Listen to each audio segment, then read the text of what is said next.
Bienvenidos a Biblioteca Nocturna, un canal para aprender y descansar.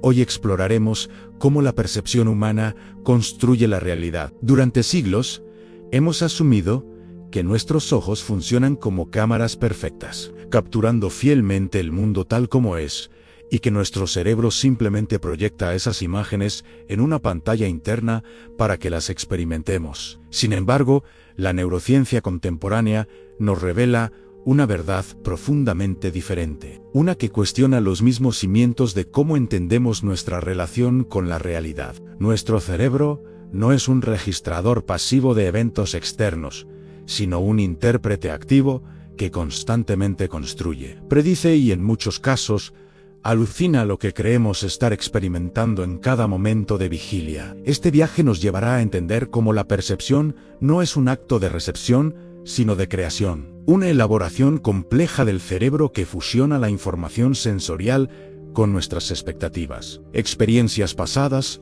y las necesidades del presente. La pregunta central que nos acompañará durante estos minutos es simple pero profunda. Si nuestro cerebro nos está constantemente engañando, ¿qué es entonces la realidad que experimentamos? ¿Existe algo como una percepción objetiva, o todo lo que conocemos es simplemente una interpretación particular de nuestro órgano más misterioso? Para comprender cómo el cerebro construye la percepción, debemos primero entender el viaje que realiza la información visual desde el momento en que entra por nuestros ojos. Cuando la luz impacta la retina, ubicada en la parte posterior del ojo, ocurre el primer acto de transformación. Los fotorreceptores, células especializadas, llamadas conos y bastones, convierten esa energía luminosa en impulsos eléctricos, en un proceso que ha evolucionado durante millones de años. Estos impulsos viajan a través del nervio óptico, una estructura que podríamos imaginar como un cable de datos que lleva millones de mensajes simultáneamente hacia el cerebro. Sin embargo, y aquí es donde comienza el primer engaño perceptivo, esta información no llega directamente a la corteza visual. Primero debe pasar por una estación de retransmisión, llamada el núcleo geniculado lateral del tálamo, una región que actúa como un filtro inteligente, procesando, priorizando y modificando la información antes de permitirle acceder a la corteza visual primaria. Este simple hecho tiene implicaciones profundas, porque significa que lo que finalmente llega a nuestro cerebro no es una copia fiel de lo que vemos, sino una versión ya editada, ya seleccionada según criterios que no son completamente accesibles a nuestra conciencia. La corteza visual primaria, también conocida como V1 o área 17 de Brodmann, se encuentra en la parte posterior del lóbulo occipital. Esta región forma un mapa detallado y organizado de lo que vemos, manteniendo la estructura espacial de la retina de manera que los puntos cercanos en la imagen ocupan localizaciones cercanas en el córtex. Este mapa retinotópico es fundamental para comprender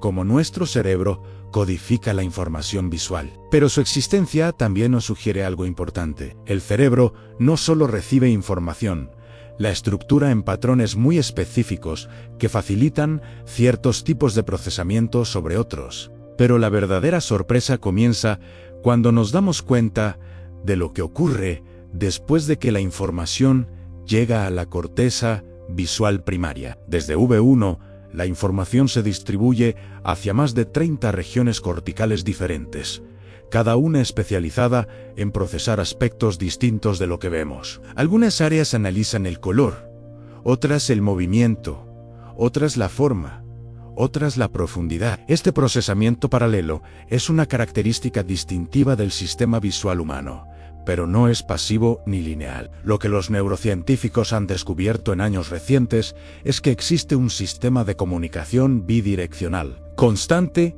entre estas áreas visuales. Un diálogo perpetuo entre lo que está sucediendo en el presente y lo que el cerebro espera que suceda. Este diálogo es donde reside el verdadero ingenio del cerebro, y es también donde ocurre la mayor parte del engaño perceptivo que experimentamos sin siquiera darnos cuenta. Para entender este engaño, necesitamos conocer la teoría de la codificación predictiva, una de las ideas más revolucionarias en la neurociencia moderna. De acuerdo con esta teoría, El cerebro opera continuamente generando predicciones sobre lo que debería estar sucediendo en el siguiente milisegundo, en el siguiente segundo, en el siguiente minuto. Estas predicciones no son conscientes en su mayoría. Ocurren en niveles profundos de procesamiento neuronal donde el cerebro mantiene un modelo interno del mundo. Lo fascinante es que el cerebro no utiliza principalmente la información sensorial que recibe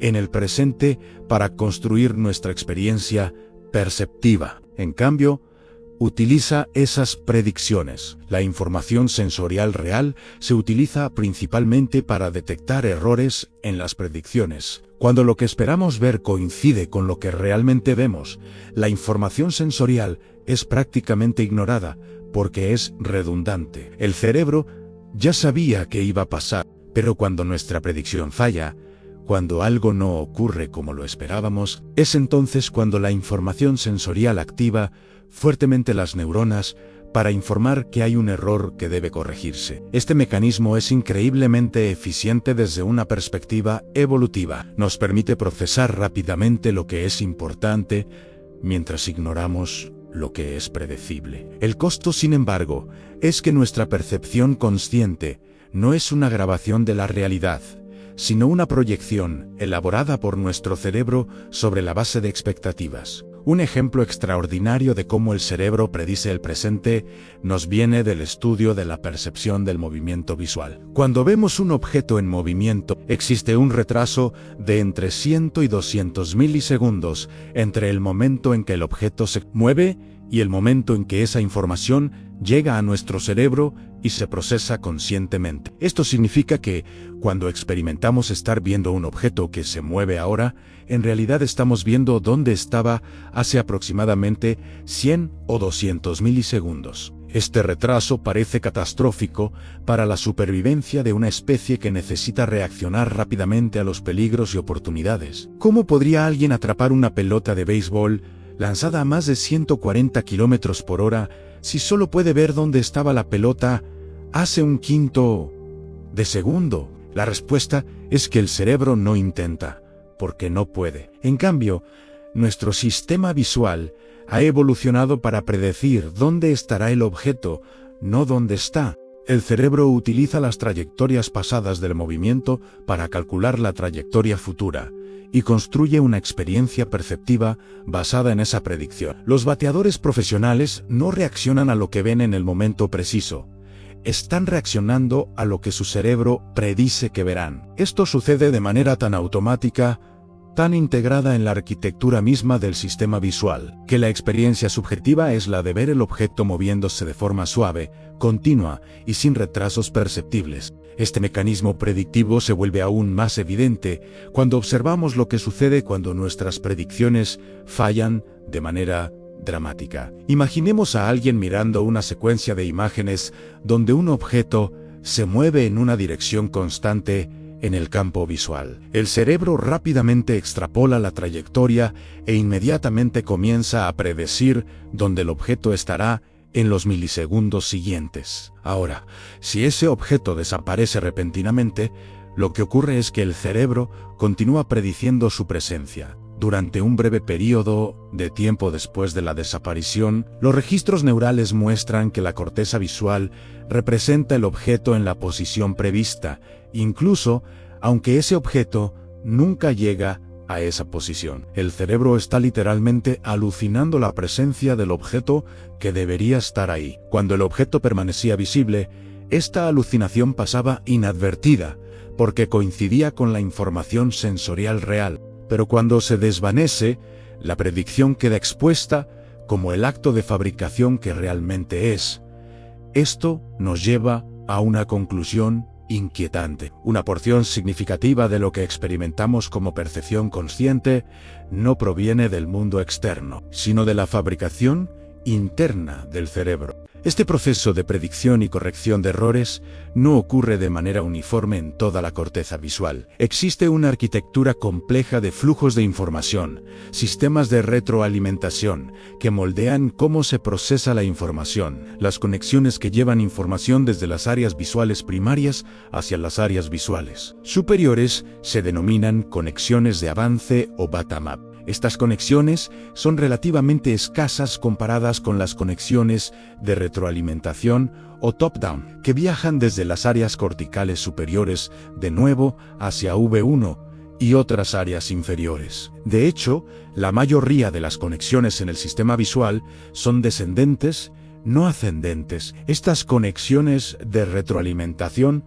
son donde reside el mecanismo por el cual nuestras expectativas moldean nuestra percepción. Las áreas superiores del cerebro, aquellas implicadas en el procesamiento más abstracto, conceptual y relacionado con la memoria y las expectativas, envían constante información descendente que modula, filtra y altera la manera en que la información sensorial es procesada en las áreas visuales primarias. Las conexiones de retroalimentación pueden aumentar o disminuir la sensibilidad de las neuronas, pueden expandir o contraer el tamaño del área del mundo visual que se registra en cada neurona, pueden incluso invertir los efectos de la información sensorial. En otras palabras, lo que experimentamos como percepción es el resultado de una negociación constante entre lo que está sucediendo en el mundo y lo que nuestro cerebro espera que esté sucediendo. Las consecuencias de este sistema son profundas y comienzan a explicar por qué nuestra percepción es tan fácilmente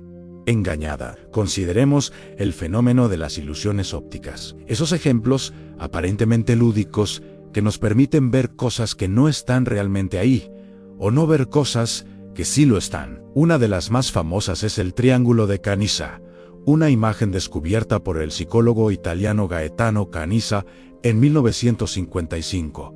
La imagen consiste en 3 sectores de círculos negros y líneas negras, orientados de manera que crean la ilusión de un triángulo blanco en el centro. Lo extraordinario es que la mayoría de observadores no solo reportan ver un triángulo, sino que reportan que ese triángulo aparece más blanco, más brillante que el fondo que lo rodea. Sin embargo, si medimos la intensidad lumínica real de la imagen, el triángulo no está físicamente ahí y el fondo tiene exactamente el mismo brillo en esa región que en otras partes de la imagen. Lo que observamos es que la corteza visual, específicamente las áreas V1 y Gen2, ha construido un contorno subjetivo que no existe en la realidad física. El cerebro ha inferido la presencia de un objeto triangular basándose en la evidencia indirecta de los bordes parciales. Es probable que esta tendencia a completar formas incompletas sea una característica adaptativa, porque en el mundo natural,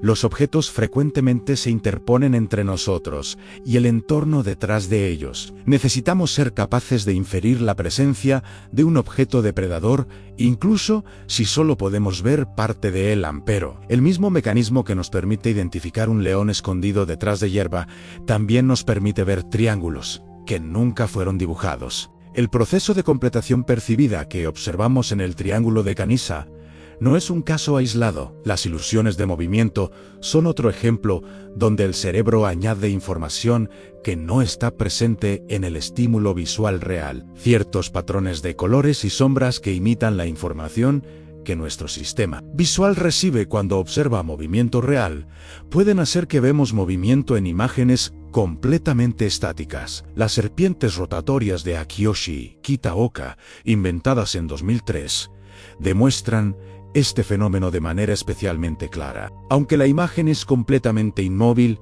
la mayoría de observadores informan una sensación clara de rotación, especialmente en la visión periférica. Esto ocurre porque los patrones en la imagen activan los mismos mecanismos neurales que se activarían si realmente estuviéramos viendo movimiento. El cerebro interpreta estos patrones como evidencia de movimiento e inmediatamente genera una predicción de dónde debería estar cada elemento si continuara moviéndose. Proyectamos esa predicción en nuestro campo visual consciente y experimentamos movimiento donde no lo hay. Para comprender completamente cómo el cerebro puede estar en tan profundo desacuerdo con la realidad. Debemos considerar el papel de los sesgos cognitivos, esos atajos mentales que el cerebro utiliza para procesar rápidamente información en un mundo desbordante de estímulos. El sesgo de confirmación es quizás uno de los más perniciosos. De acuerdo con este patrón, tendemos a buscar,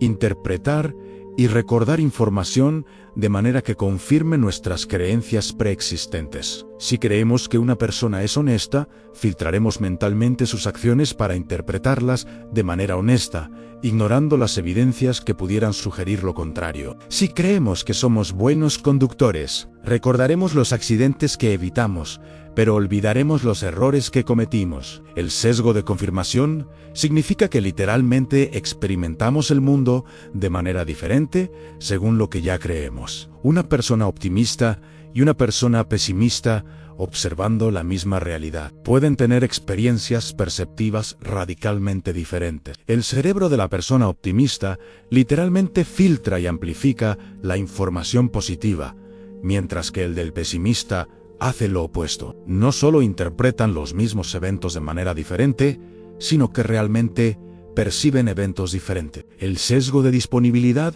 es otro patrón influyente que moldea nuestras percepciones. Tendemos a juzgar la probabilidad o la prevalencia de algo basándonos en cuánta facilidad tenemos para recordar ejemplos. Si recientemente hemos visto varios reportes sobre accidentes aéreos, nuestro cerebro exagera mentalmente la probabilidad de que ocurra un accidente aéreo, incluso aunque los datos estadísticos muestren que conducir un automóvil es más peligroso. El evento de un accidente aéreo está disponible en nuestra memoria porque hemos estado expuestos a él recientemente, así que nuestro cerebro lo utiliza como evidencia de prevalencia. Nuestras percepciones de riesgo, de la frecuencia de eventos, de la naturaleza del mundo que nos rodea, se distorsionan según los patrones de disponibilidad en nuestra memoria. Existe un fenómeno particularmente dramático que demuestra la profundidad del control que nuestras expectativas y atención ejercen sobre nuestra percepción,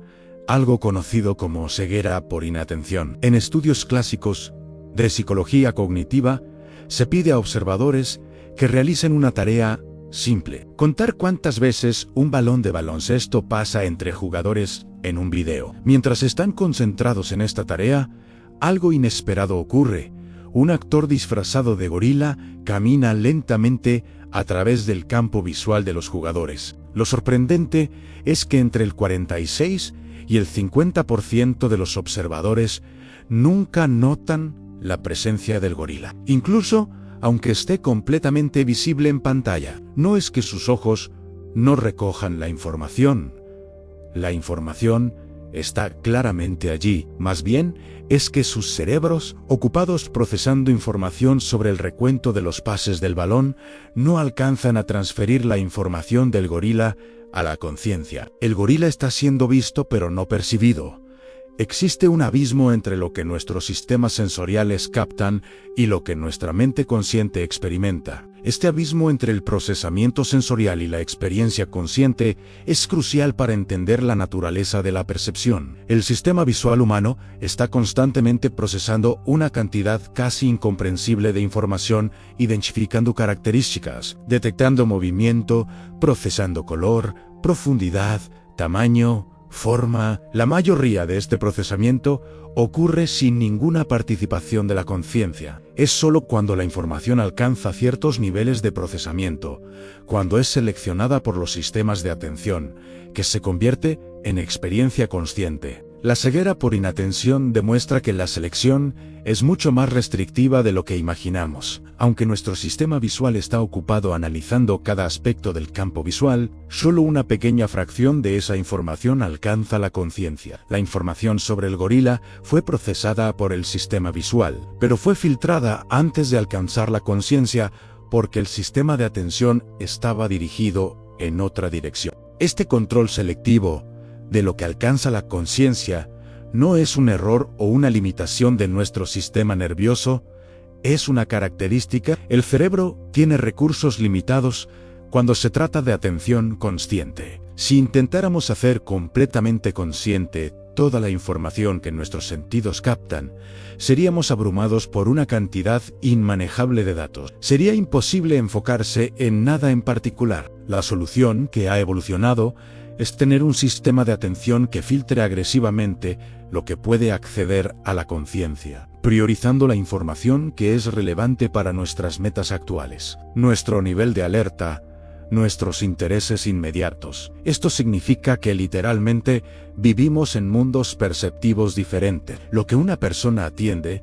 otra lo ignora completamente. La realidad que experimentas depende en gran medida de dónde dirijas tu atención. Cuando los neurocientíficos han estudiado los correlatos neurales de la conciencia, aquellos eventos en el cerebro que se corresponden con la experiencia consciente, han encontrado que la conciencia surge de patrones muy específicos de actividad neuronal. No es suficiente que una región del cerebro esté activa, la activación debe ser coordinada, neuronas localizadas en diferentes regiones del cerebro deben estar sincronizadas, disparando en patrones rítmicos coordinados. Cuando grupos de neuronas en la corteza visual, la corteza prefrontal, la corteza parietal y otras regiones se sincronizan en ciertos rangos de frecuencia, particularmente en lo que se conoce como rango gamma, alrededor de 40 Hz, esa activación coordinada corresponde con la presencia de una experiencia consciente. Es como si la conciencia emergiera de una orquesta de neuronas que de repente comienzan a tocar en sincronía. Cuando se interrumpe esa sincronía, la experiencia consciente desaparece. Esto es lo que ocurre en la anestesia. El propósito de los anestésicos es interrumpir la sincronización neural sin detener la actividad cerebral en sí. El resultado es que la información continúa siendo procesada, pero nunca alcanza ese estado sincronizado que genera conciencia. Aquí surge una pregunta profundamente filosófica que ha ocupado a los pensadores durante siglos. Si podemos conocer todos los detalles de cómo el cerebro procesa información, si podemos mapear cada conexión neuronal, cada reacción química, ¿hemos realmente explicado la conciencia? ¿Hemos explicado por qué esos procesos físicos generan una experiencia subjetiva? El filósofo David Chalmers ha llamado a esto el problema difícil de la conciencia. Podemos resolver los problemas fáciles, los que tratan con comportamiento y función. Pero el problema difícil es explicar por qué la información procesada se acompaña de una experiencia cualitativa, de una sensación de lo que es ser esa cosa. Porque no solo procesamos información sobre el color rojo, sino que experimentamos la rojez del rojo. Porque no solo registramos señales de dolor, sino que experimentamos el dolor. Esta brecha entre la descripción física y la experiencia vivida ha sido llamada la brecha explicativa y representa un desafío fundamental para nuestra comprensión de la conciencia. Existe un concepto en la filosofía de la mente que es fundamental para comprender esta brecha, algo llamado qualia. Los qualia son las propiedades cualitativas y subjetivas de nuestras experiencias sensoriales. La rojez del rojo, el sonido de un violín tocando una nota particular, el sabor dulce de la miel, la textura áspera de la madera, el dolor de un pinchazo con aguja. Los qualia son aquello que hace que ver rojo sea diferente de ver azul, no solo en términos de longitud de onda, sino en términos de experiencia vivida. Lo extraordinario sobre los qualia es que son completamente subjetivos y privados. Solo tú tienes acceso directo a la rojez que experimentas cuando ves rojo. Yo puedo describir las longitudes de onda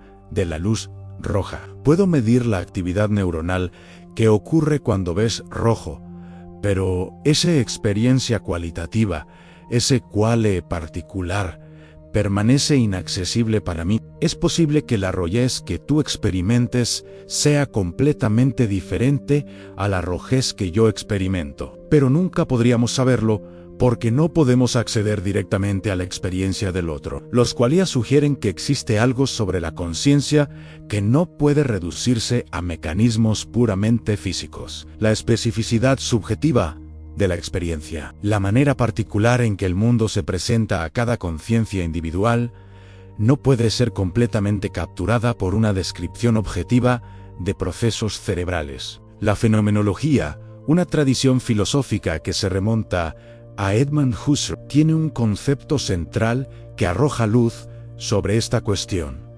La intencionalidad. Para Husserl, la característica definitoria de la conciencia es que siempre es conciencia de algo. Cada acto mental, cada vivencia, se dirige hacia un objeto. Cuando ves un árbol, tu conciencia se dirige al árbol. Cuando piensas en el futuro, tu conciencia se dirige hacia esos momentos imaginados. Esta propiedad de la conciencia de estar siempre dirigida hacia algo es lo que Husserl llamó intencionalidad. Pero hay algo profundo aquí, que Husserl notó. El objeto hacia el cual se dirige la conciencia no es simplemente la realidad física del árbol. Es el árbol tal como se te presenta, el árbol tal como aparece en tu experiencia. El árbol tiene aspectos, perspectivas, perfiles. Solo ves un lado del árbol a la vez. Pero tu conciencia anticipa que hay otros lados, otros aspectos del árbol que podrías ver si caminara alrededor de él.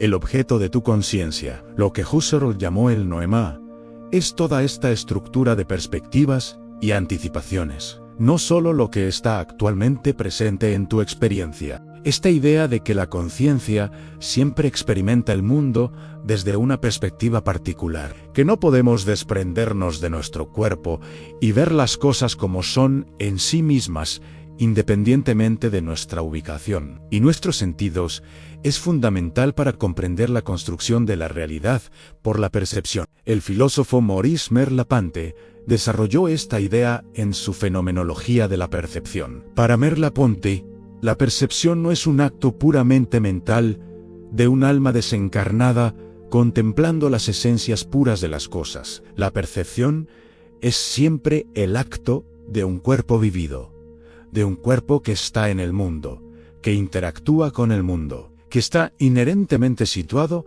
en un espacio y un tiempo particular. Tu percepción del mundo es inevitablemente la percepción de alguien que está en algún lugar específico, que tiene un cuerpo particular, que tiene habilidades y limitaciones particulares. No puedes ver lo que está detrás de tu cabeza, no puedes alcanzar lo que está muy lejos. Tu percepción es la percepción de alguien que puede correr pero no volar, que puede manipular objetos, pero con una capacidad limitada. Tu experiencia del mundo es profundamente moldeada por tu encarnación, por el hecho de que eres un cuerpo en el mundo, no un espíritu puro que observa desde ninguna parte en particular. La filosofía ha debatido durante siglos la pregunta fundamental sobre la naturaleza de la percepción. ¿Experimentamos directamente el mundo tal como es, o experimentamos representaciones mentales del mundo? Esta es la vieja pregunta del realismo ingenuo versus el representacionalismo. El realismo ingenuo, también llamado realismo directo, sostiene que cuando ves una mesa, experimentas directamente la mesa en sí, no una representación mental de la mesa. La mesa misma es parte de tu experiencia. El representacionalismo, por el contrario, sostiene que lo que experimentas es una representación mental de la mesa generada por tu cerebro basándose en información sensorial. La mesa en sí permanece siempre medida por la representación, nunca accesible de manera directa. Lo que la neurociencia de la percepción nos ha enseñado es que la realidad es más compleja que cualquiera de estos dos extremos. Es verdad que nuestro acceso al mundo es siempre a través de procesos cerebrales, a través de construcciones del cerebro. En ese sentido, el representacionalismo parece correcto. Experimentamos representaciones, pero es igualmente verdad que esas representaciones no son arbitrarias. Están vinculadas de manera causal directa a las estructuras del mundo, a través de cadenas de influencia causal que van desde los objetos al ojo, a los impulsos neurales, a los procesos cerebrales. Y lo más importante, las estructuras del mundo en sí realmente controlan las representaciones. La tabla en sí, aunque nunca la experimentamos tal como es independientemente de la representación, impone restricciones sobre cuáles representaciones son posibles. Este punto de vista sugiere que existe una realidad independiente de la mente, pero que accedemos a ella siempre a través de la mediación de procesos cerebrales que construyen la percepción. Cuando consideramos los qualia, comenzamos a apreciar la complejidad del problema que el cerebro está resolviendo cuando construye la percepción. El cerebro no solo está procesando información objetivo, está generando experiencia subjetiva. La percepción no es un acto de recepción, sino de creación. Cada vez que experimentas el mundo, tu cerebro está sintetizando información sensorial con memoria, expectativa, emoción, atención y una cantidad de otros factores para construir una experiencia única que es precisamente la manera en que el mundo se presenta a tu particular conciencia. Diferentes cerebros, expuestos a los mismos estímulos físicos, pueden tener experiencias completamente diferentes, no porque sus ojos o sus oídos funcionen diferentemente, sino porque sus expectativas, su historia personal, su estado emocional, sus intereses, son todos diferentes. El problema mente-cuerpo, que ha ocupado a los filósofos desde Descartes, emerge aquí en su forma más aguda. ¿Cómo es posible que la materia física, el cerebro, pueda generar algo no físico? La experiencia consciente. Descartes propuso el dualismo, la idea de que existen dos sustancias, la mental y la física, interactuando de alguna manera mística.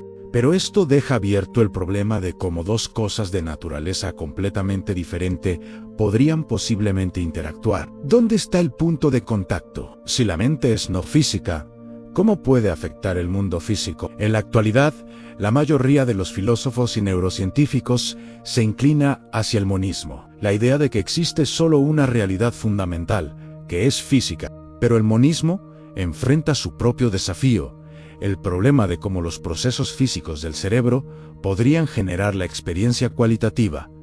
Los qualia, si el cerebro es solo materia, solo átomos organizados de cierta manera, ¿por qué debería haber una experiencia que acompaña a esa organización? ¿Por qué no sería todo completamente inconsciente?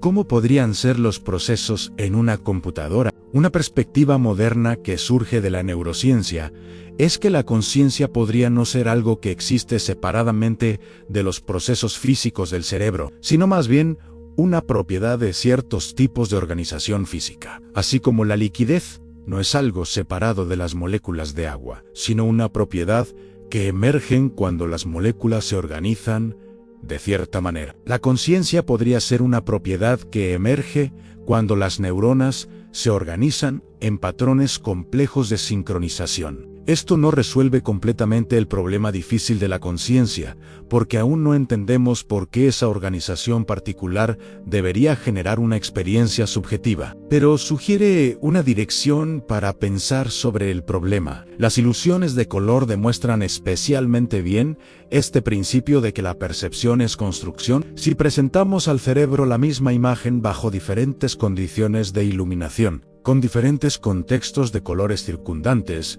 el color que percibimos puede cambiar dramáticamente, incluso aunque la composición física de la imagen sea idéntica. En una ilusión famosa, un cuadrado que está bajo sombra es percibido como más oscuro de lo que realmente es, porque el cerebro está compensando la información de la sombra. El cerebro conoce, de manera implícita, que la sombra hace que las cosas se vean más oscuras, así que resta automáticamente esa información al calcular el color percibido. Lo que experimentamos como el color de un objeto no es el color físico del objeto, sino el color que el cerebro deduce que debería tener el objeto después de contabilizar todas las fuentes de información disponibles, incluyendo la iluminación, el contexto y la historia del objeto en cuestión. Existe una paradoja interesante en el centro de todo esto. Si el cerebro está constantemente construyendo la percepción, si la realidad que experimentamos es en gran medida una fabricación, entonces, ¿cómo es posible que hayamos evolucionado? ¿Cómo es posible que seamos capaces de sobrevivir y prosperar si estamos principalmente bajo la ilusión? La respuesta es que la construcción no es arbitraria. El cerebro no puede construir cualquier percepción de cualquier manera. Las predicciones que hace el cerebro son constantemente corregidas por los errores de predicción, por la información sensorial real que se desvía de lo predicho. El cerebro que construye percepciones que correspondan bien a la estructura del mundo será seleccionado naturalmente por la evolución. Un organismo que se comporta de acuerdo con percepciones que son completamente divorciadas de la realidad no sobrevivirá por mucho tiempo. Así que aunque la percepción es construcción restringida, guiada hacia la veracidad por el proceso de evolución. La pregunta filosófica que emerge de toda esta investigación neurocientífica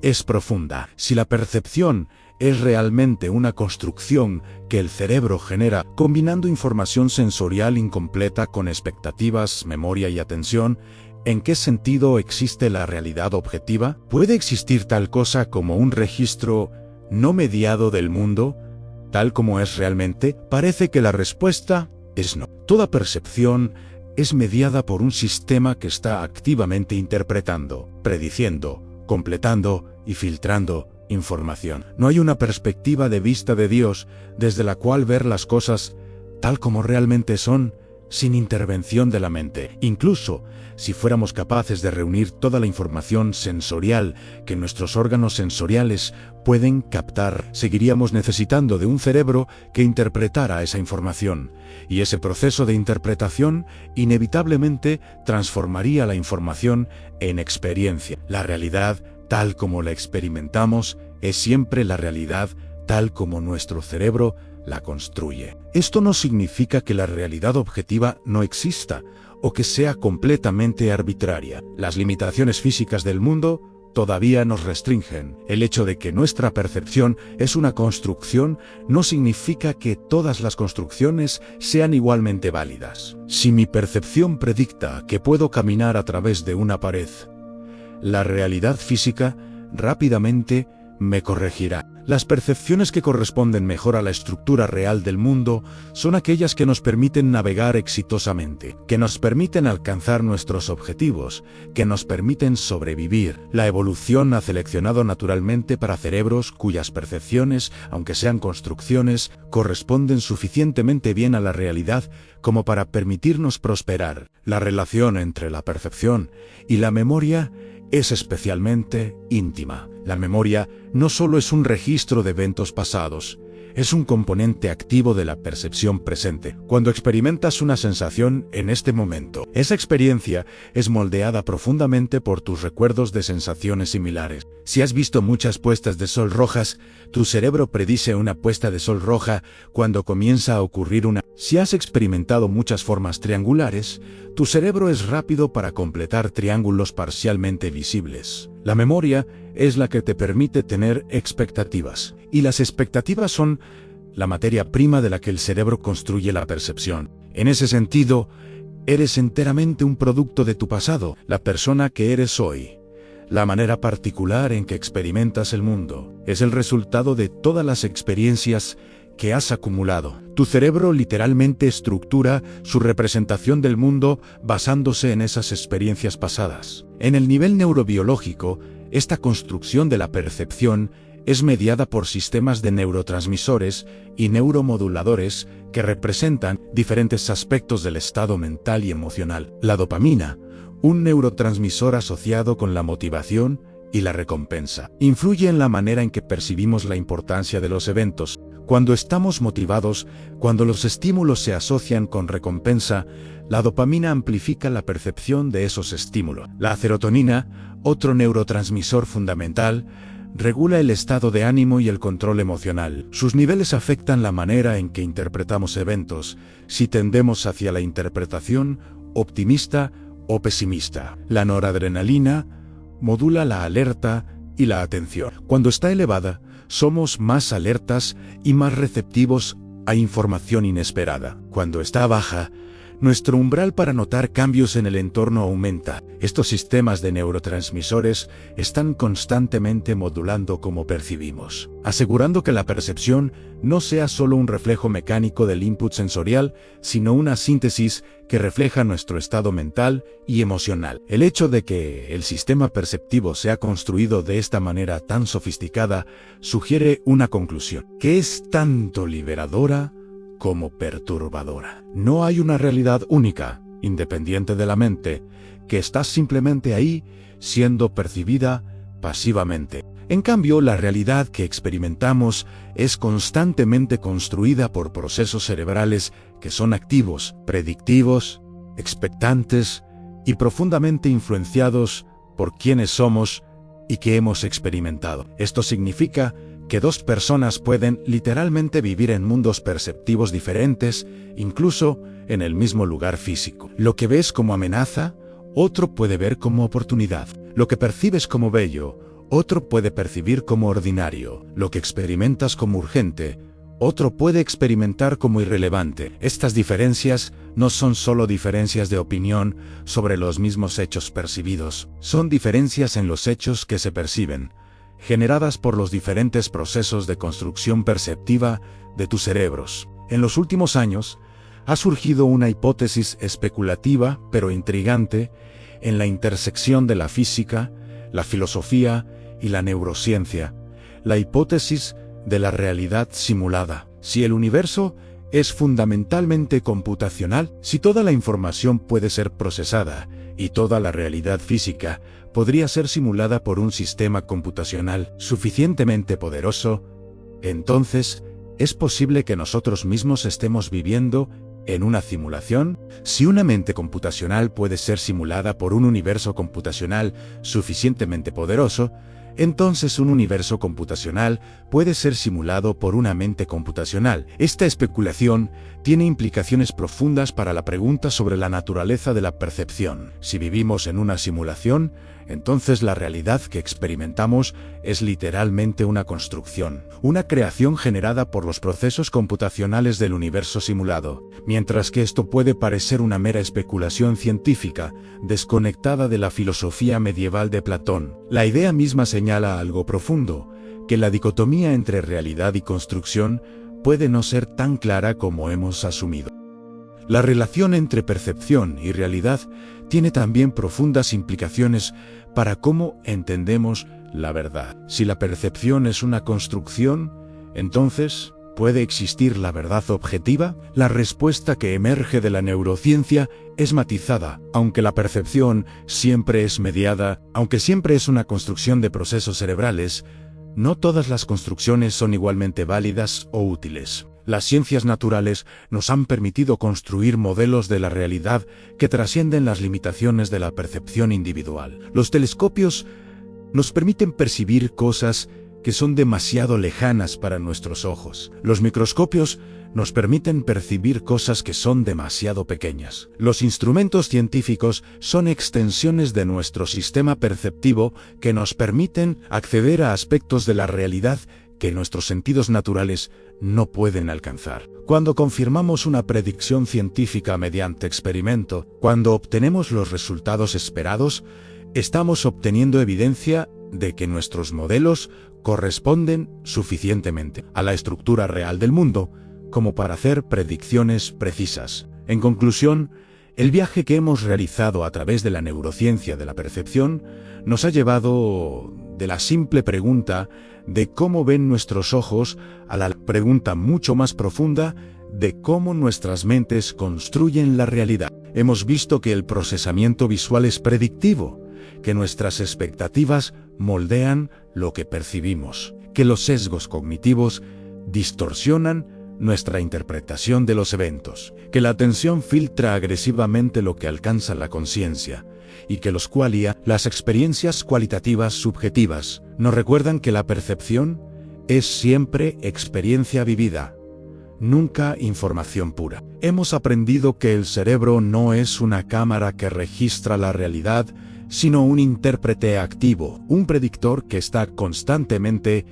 adivinando qué sucederá a continuación, rellenando brechas en la información, completando lo incompleto, viendo lo que espera ver. Hemos visto que la realidad, tal como la experimentamos, es inseparable del observador que la experimenta, que la percepción es siempre mediada por los procesos que generan la experiencia consciente. Y hemos considerado la perspectiva filosófica que sugiere que mientras la realidad objetiva puede existir independientemente de la mente, la realidad tal como la conocemos, la realidad que habitamos en cada momento de vigilia, es una construcción conjunta de los datos sensoriales del mundo y la interpretación activa de nuestro cerebro. Pero también hemos visto que esa construcción no es arbitraria, que está restringida por la estructura real del mundo, que evoluciona constantemente para corresponder mejor con lo que realmente es. Hemos aprendido que la conciencia, aunque todavía en muchos aspectos misteriosa, parece estar vinculada a patrones específicos de sincronización neuronal, a una orquesta de neuronas en diferentes regiones del cerebro,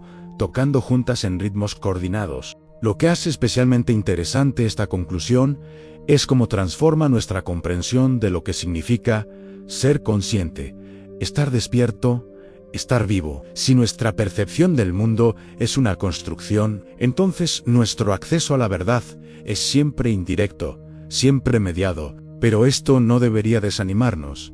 De hecho, debería ayudarnos a ser más humildes y abiertos respecto a las limitaciones de nuestra propia percepción. Si nuestro cerebro está constantemente construyendo la realidad, entonces es posible que el siguiente nuevo dato, la siguiente nueva experiencia, puede cambiar fundamentalmente la manera en que interpretamos todo lo que hemos experimentado antes. Esto es lo que ocurre en la ciencia, cuando nuevas observaciones nos obligan a reconstruir nuestros modelos de la realidad. Esto es lo que ocurre en la vida personal, cuando una experiencia transformadora nos hace ver todo de manera diferente. La percepción no es estática, es dinámica, adaptable, siempre lista para incorporar nueva información y reorganizar su interpretación del mundo. Cada momento de tu vida, en ese sentido, te está reescribiendo, está reconstituyendo quién eres a través de las experiencias nuevas que tu cerebro construye. Y cada uno de esos momentos,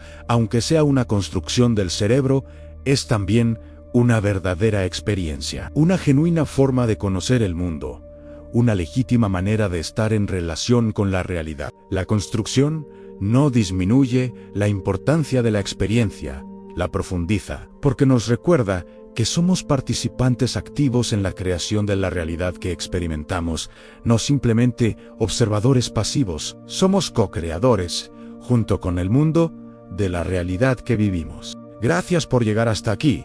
Si este viaje te resultó interesante, te invito a comentar, suscribirte y dejar tu like. Así podremos seguir explorando el conocimiento humano.